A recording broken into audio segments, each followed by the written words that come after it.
Hello, YouTube. Welcome to my channel, Marriage, Politics, and Sports.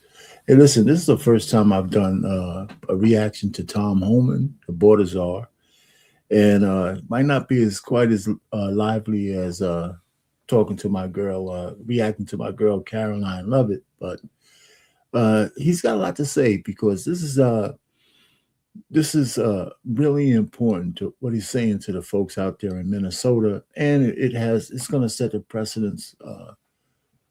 I guess across all the blue states. I think some of the things he said are already implementing in the red states and those purple states. So cooperation is the key, and I think I didn't see. I saw just very little of this. I know what the press conference is about, but it should be interesting to see what he has to say.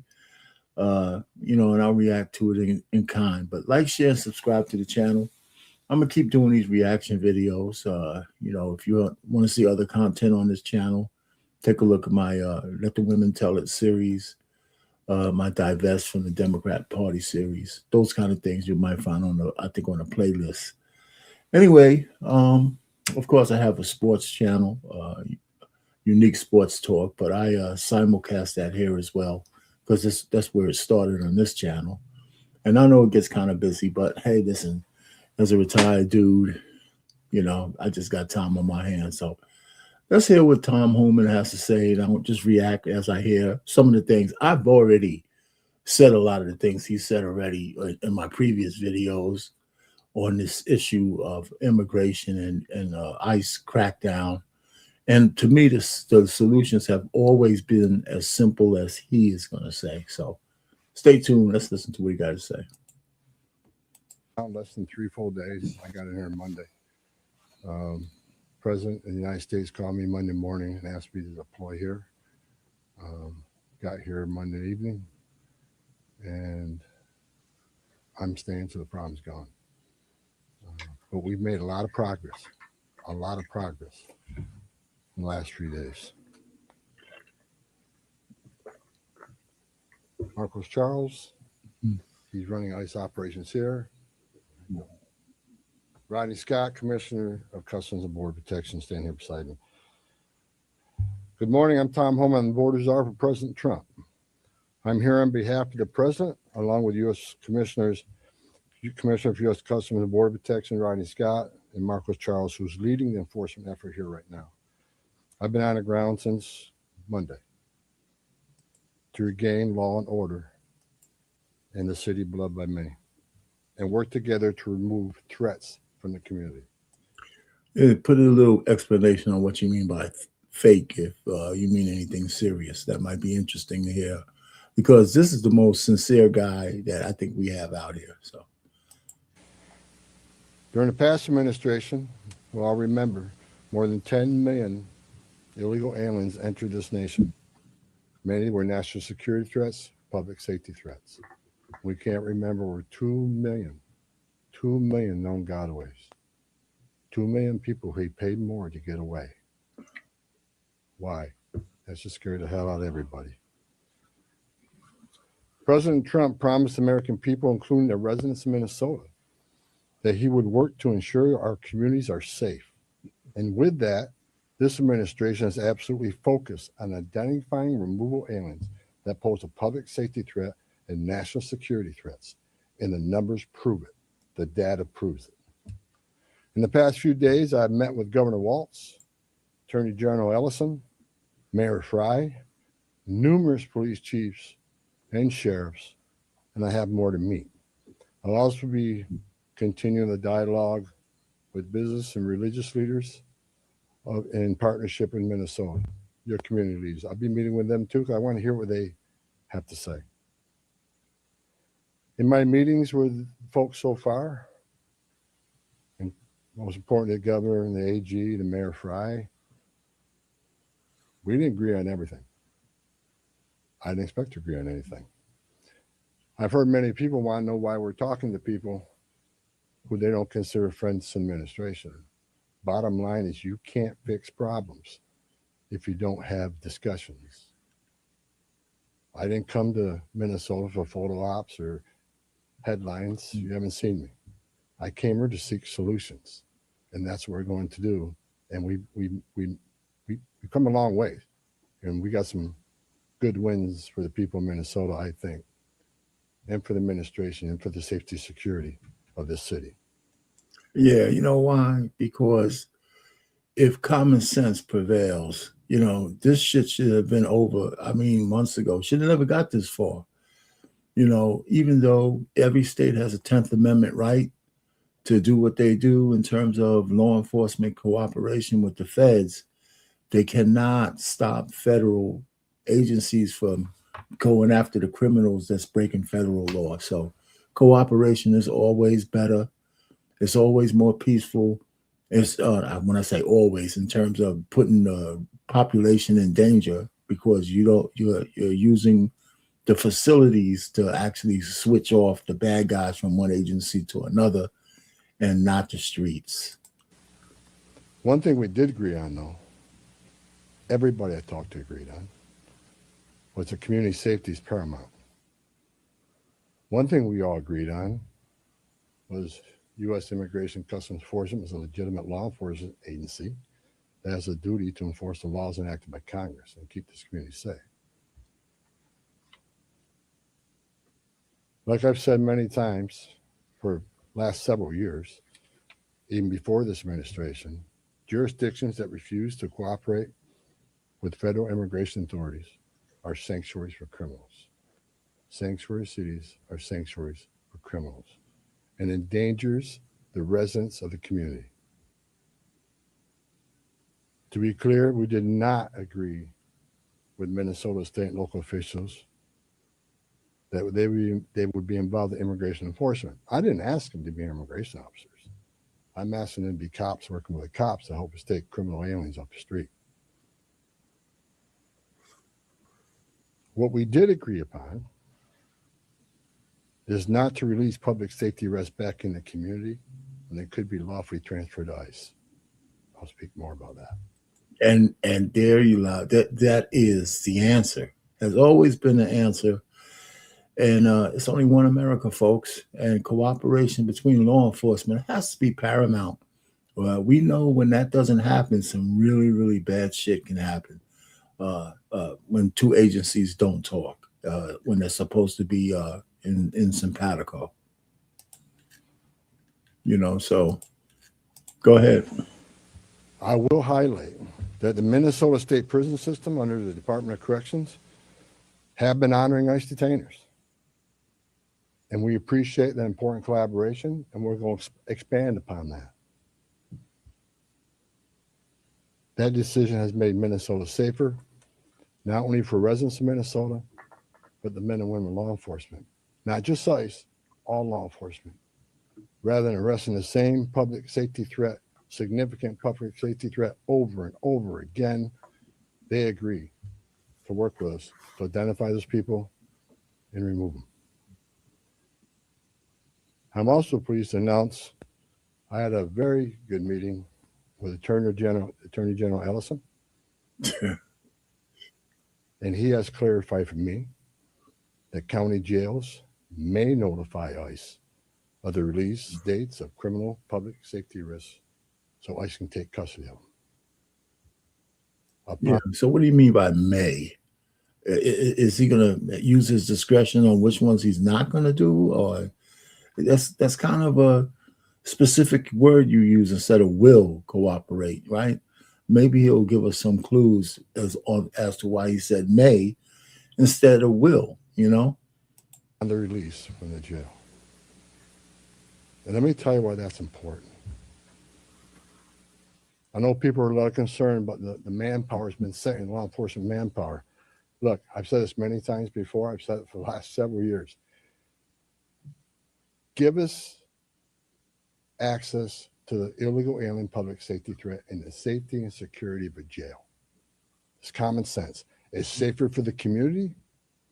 It's safer for the agent. And it's safer for the alien. Because anything can happen on a street arrest. It just makes common sense. And for the people that argue, well, we're a welcoming community because we want victims and witnesses of crime that are here illegally to feel safe to come to police without fear they're working with ICE. We're not going to talk to the victim witness of crime. There's no problem there. They should feel safe to come to the police and ask for help. All we want is to talk to the person that local and state law enforcement authorities locked in a jail cell. They chose to lock this person up. That's who we want to talk to, the public safety threat. Mm. So that argument is that protects victim witnesses of crime. It's a bunch of crap. Victims and witnesses of crime don't want the bad guy back in their neighborhood either. He said crap instead of bullshit. He's growing. He's growing because I would have said bullshit. So great progress with the Attorney General and local sheriffs. And one thing, when we have these agreements, it takes less law enforcement agents to do the job. One agent can arrest one bad guy in the safety and security of a jail where he's behind the wire. We know we don't have weapons. But when you normally release that public safety threat, illegal alien back in the community, we have a job to do. We're going to arrest them. So we're going to find them. And what happens is now we got to arrest somebody on his turf. We have access to who knows what weapons. Now we got to send the whole team out. Cover the back door, cover the front door, officer safety reasons. Then because of the hateful rhetoric and the attacks on ICE officers, now we got to send a security team behind the arrest team. So what could have been done with one person in the safety and security jail, now we got 15, 16 people out there doing it. I know that causes stress in the community. So if we get these agreements in place, that means less agents on the street. More agents in the jail means less agents in the street. This is common sense cooperation that allows us to draw down on the number of people we have here. Yes, I said it. Draw down the number of people here. Because we have the efficiency and safety of the jails and the prison. Matter of fact, I have staff from CBP and from ICE working on a draw-down plan. What does that look like based on the cooperation? What does that look like based on how many targets we have left to find? In my meetings with Governor Walz, AG Ellison, and Mayor Fry, as well as state and local law enforcement, again, I appreciate they all acknowledge that we do have federal immigration laws in this country that have been passed by Congress, and that ICE is in fact a legitimate law enforcement agency charged with enforcing those laws. We're not making this up, folks. ICE is enforcing laws enacted by Congress. They're a federal statute. That said, I'm not here because the federal government has carried this mission out perfectly. First thing I said to senior staff when I walked in here is what I told you earlier. I didn't come here looking for photo ops or headlines. I come here looking for solutions. I do not want to hear that everything's been done here has been perfect. Nothing's ever perfect. And anything can be improved on. And what we've been working on is making this operation safer, more efficient by the book. The mission is going to improve because of the changes we're making internally. No agency or organization is perfect. President Trump and I, along with others in the administration, have recognized that certain improvements could and should be made. That's exactly what I'm doing here. As such, in meetings I've had with federal law enforcement managers, including ICE and CBP and other federal partners, as well as state and local officials, I have conveyed the President's expectations with regard to federal immigration enforcement efforts. We will conduct targeted enforcement operations. Targeted. What we've done for decades. When we hit the streets, we know exactly who we're looking for. Good idea where we may find them. You have a criminal history. You have their immigration history. A lot of information about this person that we get from numerous databases out there. Targeted, strategic enforcement operations. That's traditionally been the case, and that's where we're going. That's what we're going to continue to do and improve upon that. With a prioritization on public safety threats. I want to be clear. I don't read a lot of social media. I don't read a lot of media. I don't believe half what I see. We are not surrendering the president's mission in immigration enforcement. Let's make that clear. Prioritization of criminal aliens doesn't mean that we forget about everybody else. That's just simply ridiculous. But when you have a criminal standing here and a non-criminal standing there, that criminal always should be targeted because he's a significant concern to the safety and security of the community. By and large, for decades, ICE and CBP have carried out their duties with integrity, professionalism, and compassion. That remains the expectation of President Trump, and I will hold our agents and officers to that standard.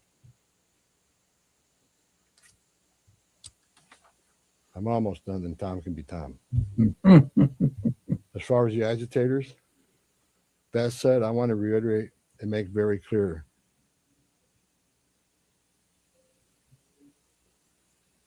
I want to make it clear.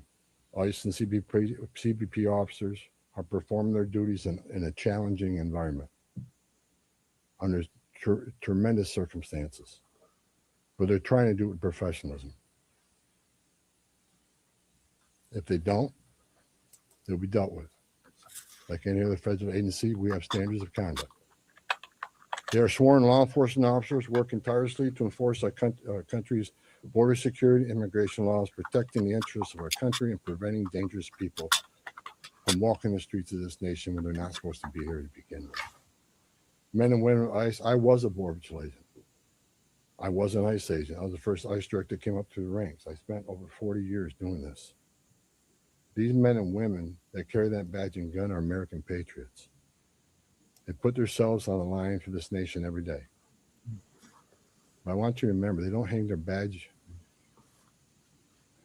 They don't hang their heart on a hook every day they come to work. They're mothers and fathers too. They're sons and daughters too.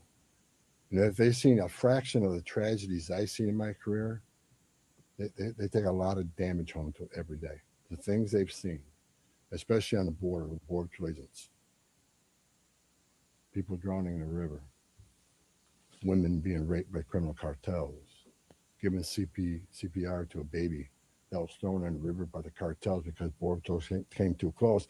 So let's throw the baby in the river. That way the Border Patrol was concentrating on that so I can get away. These men and women see some terrible things. But I want you to remember, they're mothers and fathers too. Many of them are members of this community. God bless every one of them. The hostile rhetoric and dangerous threats and hate must stop. And we all agreed to that. All everybody met here today, we got to stop the rhetoric, the hateful rhetoric that has caused an increase in assaults. That has caused, because of that, having to send security teams out with arrest teams, which surge the city with additional resources because of the rhetoric, because of the threat. So I'm not stopping it here because until, he said a lot without me stopping, because it's true. I mean, this is why we have to have good leadership. Now, regardless of what people think about Trump, let's bring it down to the local level. Tim Walz and Mayor Frey, or Fry, whatever they call him, they've been terrible leaders of the people of Minneapolis. They put batteries in their back. And even if they have, feelings of trying to protect their loved ones, even if they're here illegally, they're going about it the wrong way. There's protests. Yes, you can protest. It's First Amendment. But you can't you can't interrupt and obstruct. And when you have a whole bunch of high-strung police officers, I mean, anything can happen. I tell you that the two folks who passed away, who got shot, it's probably a miracle that it's only been two, with all the consternation that has been going on.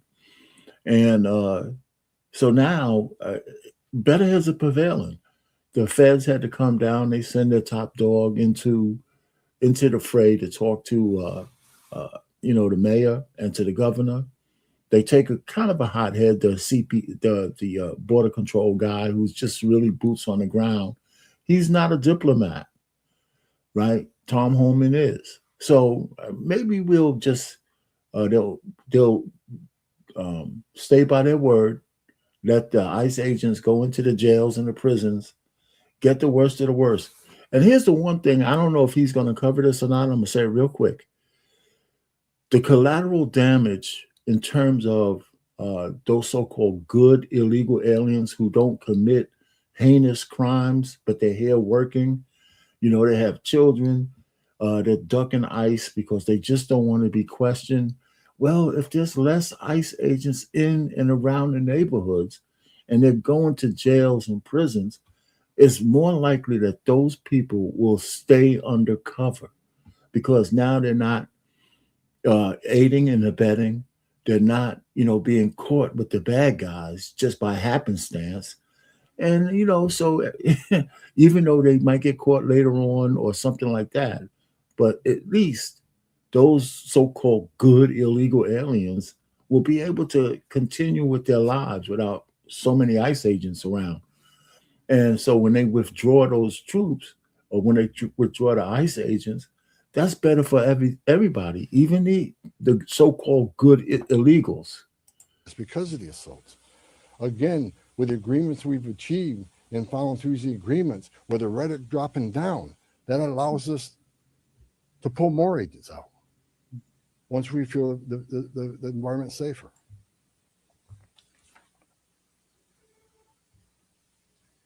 I begged for the last 2 months on TV for the rhetoric to stop. I said in March, if the rhetoric didn't stop, there's going to be bloodshed. And there has been. I wish I wasn't right. Mm-hmm. I don't want to see anybody die. Not officers, not members of the community, and not the targets of our operations. Mm-hmm. For the people out there who don't like what ICE is doing, if you want certain laws reformed, then take it up with Congress. Again, ICE is making this up. They're enforcing laws enacted by Congress and signed by the president. The same laws have been on the book. The Republican guy who resigned, he was a coward.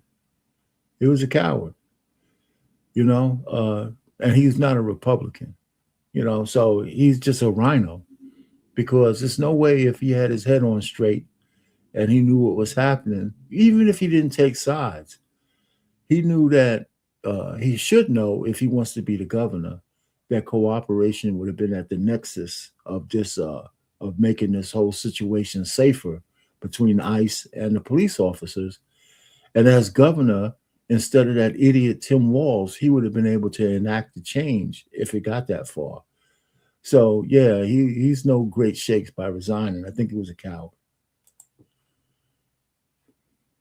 I just wanted to say that.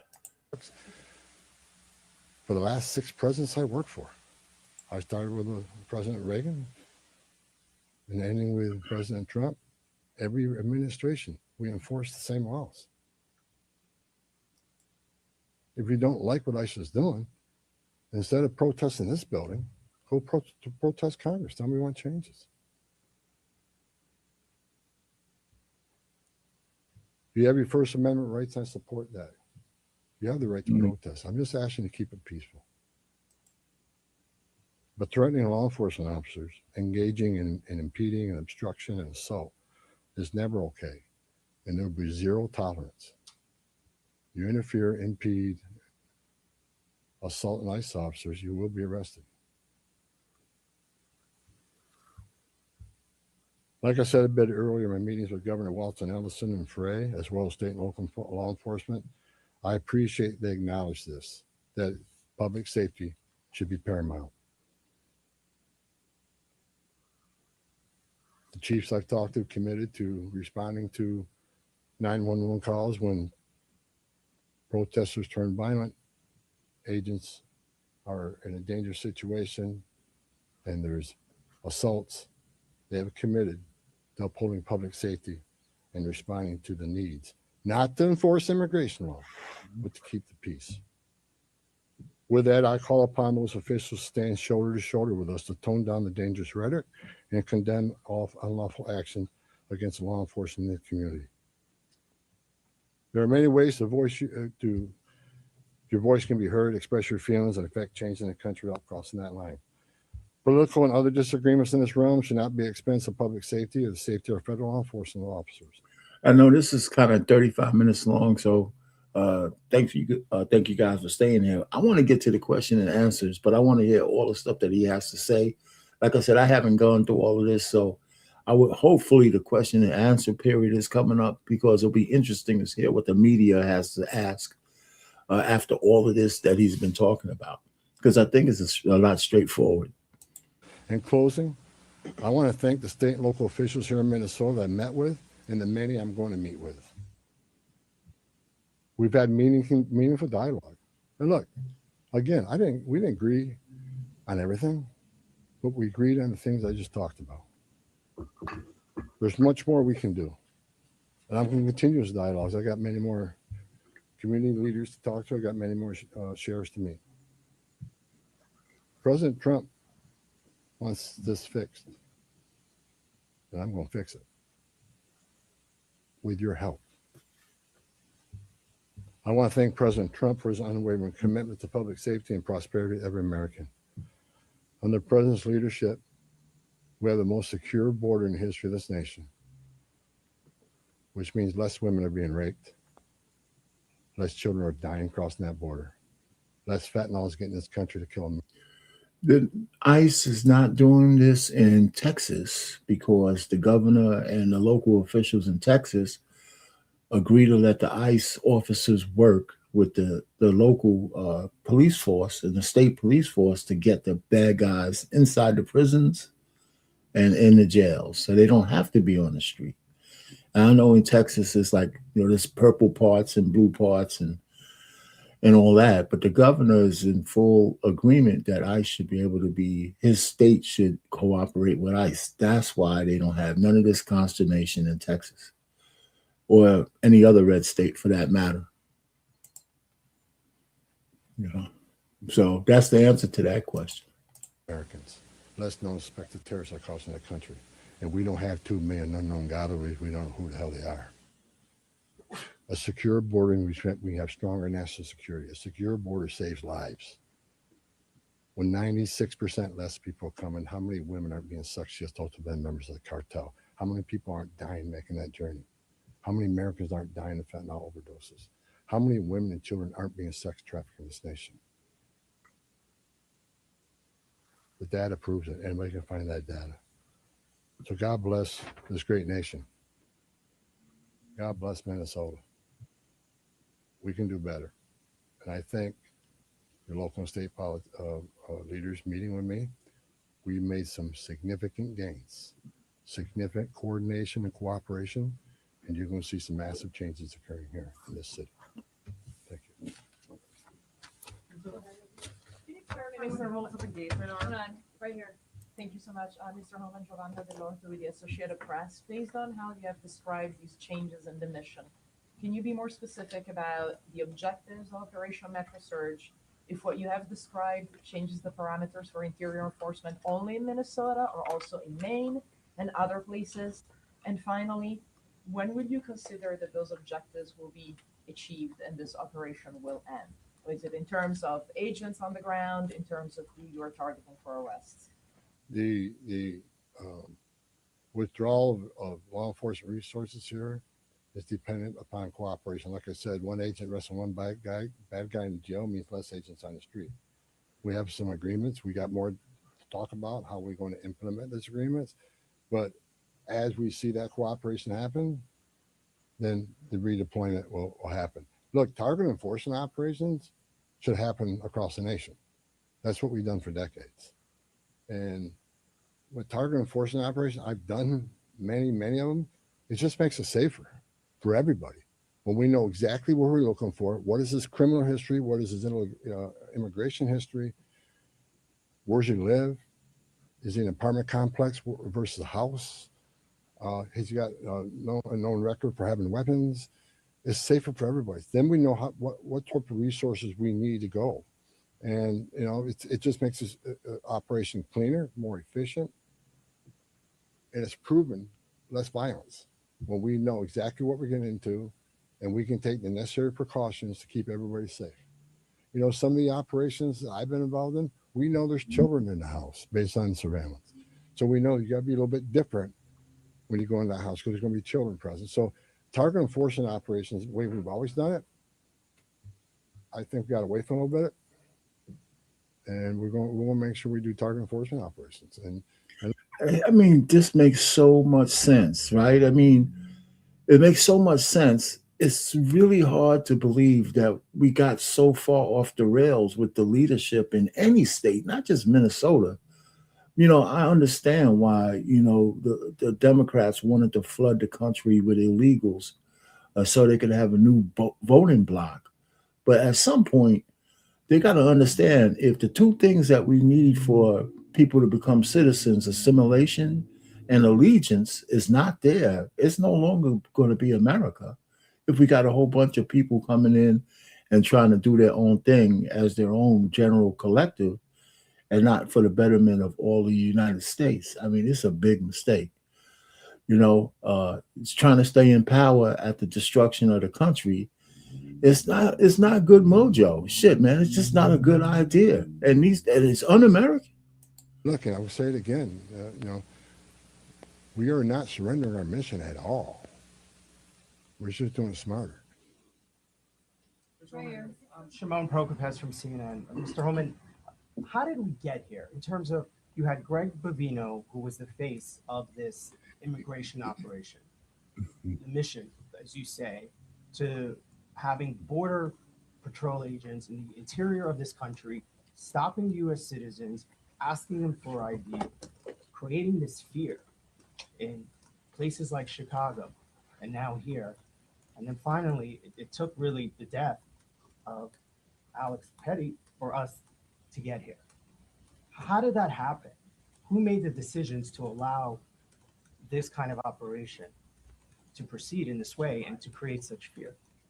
Well, look, the Border Patrol, last 4 years under Joe Biden, we had an open border where 10, 12,000 people a day are coming across the border. Border Patrol got overwhelmed, which means we sent thousands of ICE agents down there to help deal with that humanitarian crisis, to help secure the border. Now we have millions of people released in this nation, many unvetted. Now we got to find them. Before the big, beautiful bill, we had a total just under 5,000 deportation officers to look for millions of people, many in public safety threats.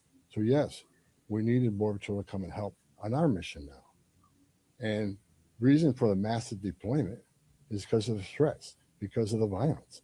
Our officers need to be protected. If I'm on an operation, an arrest team, I'm going to a house, I got to be busy with that guy, the dangerous guy, and I can't keep looking over my shoulder at what's happening outside the house. So we brought extra resources in to provide that security. And as I said, as we drill down on these great agreements we got and this great understanding we have means less.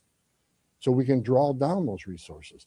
When the violence decreases, we can draw down those resources. But based on the discussions I've had with the governor and the AG, we can start drawing down those resources as far as those looking for public safety threats being released, and do it in the jail with much less people. So the drawdown is going to happen based on these agreements. But the drawdown can happen even more if the hateful rhetoric and the impediment and interference will stop. So Yeah, say it the way you need to say it. It would be much easier if the mayor and the governor were not in open opposition to the federal government and enacting federal laws. Essentially, as far as I was concerned, allegedly, if you read the word sedition, if you read the word insurgents, if you read these words, they were no friends of the federal government. It was like they wanted to secede from the country. And that's why it was all this consternation in the blue states, because there's no cooperation from a local to the federal, from local to the state to the federal. And, you know, that causes chaos, period. You know, it's just no way around it. Border Patrol, I was a Border Patrol agent. These men and women are patriots. God bless them. They're here to help us. And the drawdown will come soon, depending on when this actually, I see this in play. But the agreements to have alone is going to cause a significant drawdown. So you're going to see a drawdown. Ben, go No, ahead. just on a personal, Go ahead, just, Ben. you've been doing this Ben, for go 40 ahead. years. Okay, listen. There was a comment here. Hateful rhetoric and freedom of speech. I mean, you are free to say the things you want to say, but there's consequences. And this goes for both sides, by the way, not just the Democrats. I mean, in this case, there's no equivalency, okay?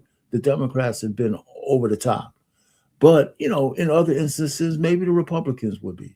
So the fact is, yeah, you have the right to say what you can say, but you don't have the right to say anything without consequence, right? And maybe the consequence might not be personal to you, but if you're the mayor and you're the governor, the shit you say matters to your population. I mean, forget about being either side of the party. If I'm in charge, just like the people who don't like Trump, right?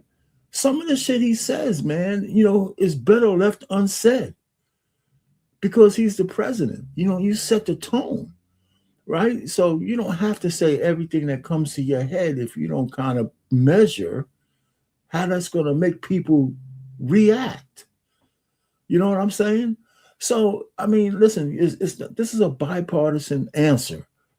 Okay, in this case, it's the Democrats who are seeding or putting batteries in the back of their population and putting them in harm's way. But in some other circumstance, it could be a Republican doing the same thing. But that's not the case here, right? So anyway, that's just my take on it. You do with that as you will, you know what I'm saying. But anyway, let's go ahead and hear the next question. Here, so, just Tom a Homan. follow-up. Ben, So go can I ahead. just- No, First off, Ben Burquam, Real America's Voice News. On behalf of the American people, I just want to say thank you to you and to all of the agents that are putting their lives on the line to go after the people that were allowed in the last administration. We watched that happen in the media, the honest media, covered up by many of the media that are behind me. We want to say thank you, and to all the men and women that are out there. Can you talk to us about what's being done with the leadership on these signal chats, on these WhatsApp chats that are organizing the attacks against you, the obstruction against you? Are we going to be arresting those individuals as well? And to the folks out there in America that voted for this, that want mass deportations because they saw a mass invasion under Joe Biden, what would you say to them? How are we going to get to that point? Well, first of all, about the organization and the funding of the attacks on ICE. I'm not going to answer a lot about that because I'm not going to show our hand, but they'll be held accountable. Justice is coming. Again, we got to all remember why the question from CNN, why are we here? What started this? 4 years of an open border where millions of people are in this country unvetted. Remember, let's not forget for 4 years, we were told the border secure. 4 years, we were told the border secure. And we all knew it wasn't. And I want this to be a positive thing we're doing here today. I also want to remember the politicians are continually attacking us. Where were they the last 4 years when the number of women, children, sex trafficking went all-time high? Where were they when 250,000 Americans died from fentanyl coming across the border? Where were they when women and children are dying making that journey? Where were they when over 4,000 families making that journey died? Historic record. Where were they? Not a word. Now we're just trying to respond to what happened the last 4 years and keeping this country safe. And we're arresting a lot of public safety threats, take them off the streets, which make this country safer. President Trump promised to make this country safe again, and that's what we're doing. But my 2.5 days up here, we made a lot of progress. I think everybody agrees on the criminal and public safety threats. They agree it's much safer and easier to arrest an alien in a facility than send a whole team out in the field that's going to draw anger, because now we got to send a bunch of people to do something that could have been done by 1 or 2 people. And I've said this for years. I have no ill will to anybody in Minnesota. All the people I talk to, we're never going to agree on everything. We have different philosophies and different opinions on immigration, but we all agree this is a way to go to reduce safety, reduce crime, not reduce safety, reduce crime and increase safety for our operations. More people in the jail means less people on the street. It's simple math. Right here, sir. Lana Zach, CBS News. Everybody I've spoken with agrees that if somebody has a violent criminal history and is a fugitive, they don't want them as their neighbor. But when you're talking about a targeted operation, and are you talking about targeting people whose crime is coming to this country, or is it a more specific definition now? All operations will be targeted, but the prioritization are going to be criminal aliens, public safety threats, and national security threats. I've met with Marcos and his staff. We got to allow them. We got to allow them to keep us busy. So that would be our focus. But that is enough that's what there is not going to be a focus on people who have no other crimes except for their status. If you're in the country illegally, you're never off the table. But prioritization doesn't mean forget. But Zach, CBS News. Everybody I've spoken with agrees that if somebody has a violent criminal history and is a fugitive, they don't want them as their neighbor. But when you're talking about a target, I'm playing this again, so I want y'all to listen to this part real close, because I think this was part of the bad messaging by the Republicans when we started this whole thing about targeting and order of precedence of as they go after the illegal alien. The one thing that's always missed, especially for people who have bleeding hearts, okay, is that if you're out of compliance with our immigration laws, no matter whether you're some violent criminal or just a person who overstayed their visa, you are subject to deportation, period. There's you don't always get deported, but just subject to deportation. So it means one way or the other, if you get caught, you're going to be inconvenienced and you may find yourself out of the country. Or there's some other things or whatever when you get your so-called due process that might change that.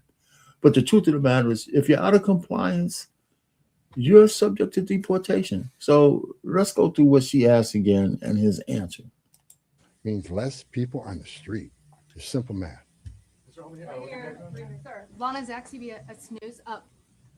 Everybody I've spoken with agrees that if somebody has a violent criminal history and is a fugitive, they don't want them as their neighbor. But when you're talking about a targeted operation, and are you talking about targeting people whose crime is coming to this country, or is it a more specific definition now? All operations will be targeted, but the prioritization are going to be criminal aliens, public safety threats, and national security threats. I've met with Marcos and his staff. We got to allow them. We got to allow them to keep us busy.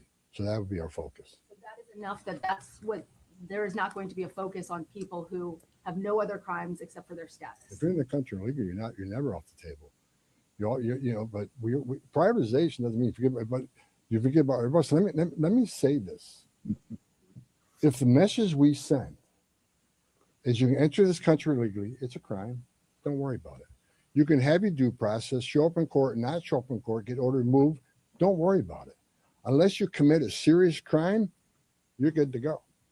If that's the message we send to the world, you're never going to fix this problem. The most vulnerable people in the world will make that dangerous journey like they did under the Joe Biden administration. Over 4,000 aliens died making that journey. And again, a significant increase in sex trafficking.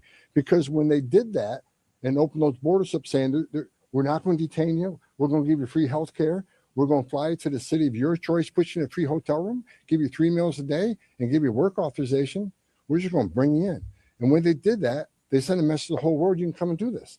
And what happened? They overwhelmed the men and women of the Border Patrol, where many days, 70% of agents were pulled off that line. 70%. You don't think the criminal cartels had a field day with that? They created gaps for the cartels do their activity. And that's why you've seen the rise in fentanyl overdose. That's why you saw the rise in sex trafficking. The 2 million plus known gotaways, why did they pay more to get away? Why didn't they pay less? Turn yourself in, get released within 24 hours. You get a free airline ticket to the city of your choice. We're going to give you a free hotel room, and we'll give you free food and free medical care. And you'll get work authorization in 6 months. Why did 2 million people choose to pay more not to take advantage of that giveaway program? They didn't want to be vetted. They didn't want to be fingerprinted. That scares the hell out of me, and it does still. The Trump administration with ICE and Secretary Noem and Marco Rubio and the intelligence community, Tulsi Gabbard, we're all working together to try to identify who these people are. And we've already found many of them, but it's hard work to do. But there are national security threats walking this nation because of the last administration. And they are one of our main priorities too. Thank you. Can you please be specific about how many ICE and how many Border Patrol agents are currently operating in the state? No, no. I think we're there 3,000. There's been some rotations. 3,000. Wow. Another thing I witnessed when I came here, I'll share this with you. I met with a lot of people, a lot of the agents. They've been in theater. Some of these people have been in theater for 8 months. So there's going to be rotations of personnel. Hopefully less now that we have some agreements. Maybe we can make it more efficient and safe. But they've been in theater a long time. And so, there's rotations happen all the time to get people out here and go home, get some rest and see their families. Day after day, you can't eat in restaurants, day after day, having people spit on you and blow whistles at you, day after day, having all these threats at you, day after day, having people trying to interfere with you, day after day. They're human. So, we've got to rotate these people. And that's why it's amazing that it's only been 2 fatalities with all of that going on. I mean, it's amazing. And I tell you got to give the ICE officers some credit for the restraint. I mean, some of the people have been really crazy, man. Listen, I think that if you stand in front of a car, I think that's obstruction of justice. They're actually going to arrest somebody or bringing somebody to a detention center, and you're standing in front of the car, and they haven't arrested those people the way they should have. Now, they're starting to move them out of the way now, but they should have been moving those people out of the way from the beginning and arresting them and charging them to the fullest extent of the law, so they could send a message that, you could protest, but you can't obstruct justice. So, I mean, the Republicans made a few mistakes, especially on the messaging. And Tom alluded to that when they think people say, hey, if I don't commit a violent crime, I could just come here and just chill out and not be in compliance with our immigration laws. No, that's just not true. Already rotated some, but my main focus now is drawdown based upon the great conversations I've had with your state and local leaders. Again, I'm not a fool. I'm not walking away without seeing this put in place. But I take the word of the people I met with. I think they're honest, and I think they're good brokers, that they want public safety protected, and they also want what's happening in the city to go away. I know he's being diplomatic now. I wouldn't trust Walz or the mayor as far as I could throw them. We'll see over the next couple of days if their rhetoric actually changes, because they're both wrong.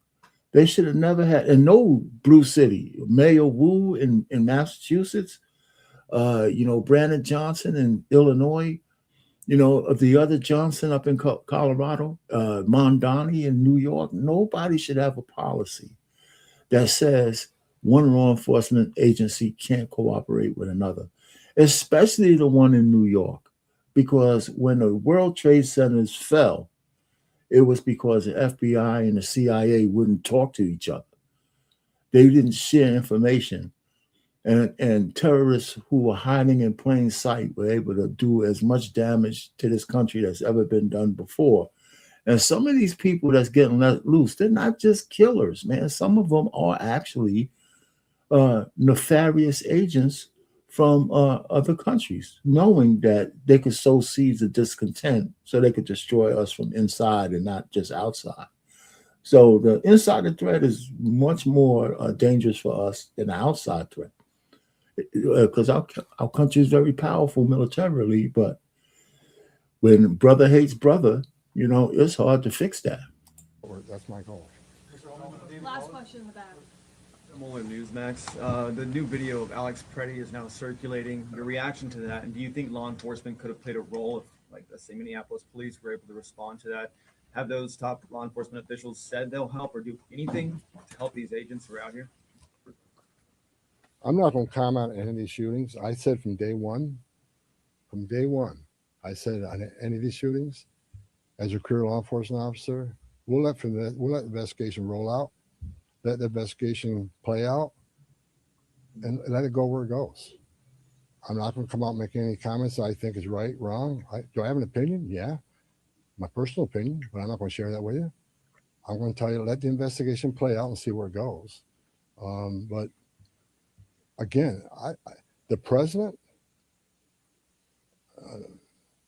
one of the words he said to me when I came up here, he said he didn't want to see anybody die. The less interference, the less rhetoric, the less, I have buried Border Patrol agents and I buried ICE agents throughout my career. And the saddest thing I ever done is hold hand a folded flag to a wife or a child. I don't want to see anybody die. Even the people we're looking for. I don't want to see anybody die. And despite what people think of Tom Homan, I say a prayer every night that everybody goes home safe. This isn't good. But I think my conversations the last 2.5 days are leading us to a safer community, letting ICE officers operate in the safety and security of a jail more than on the street. I think anybody here with common sense would say it's safer to arrest a public safety threat in the safety and security of a jail. And let me tell you, what is that going to result in? Less collateral arrests. When we go find that bad guy, when we find that bad guy, many times it's with others. Well, guess what? They're in the country illegally. We're going to force immigration law. They're coming too.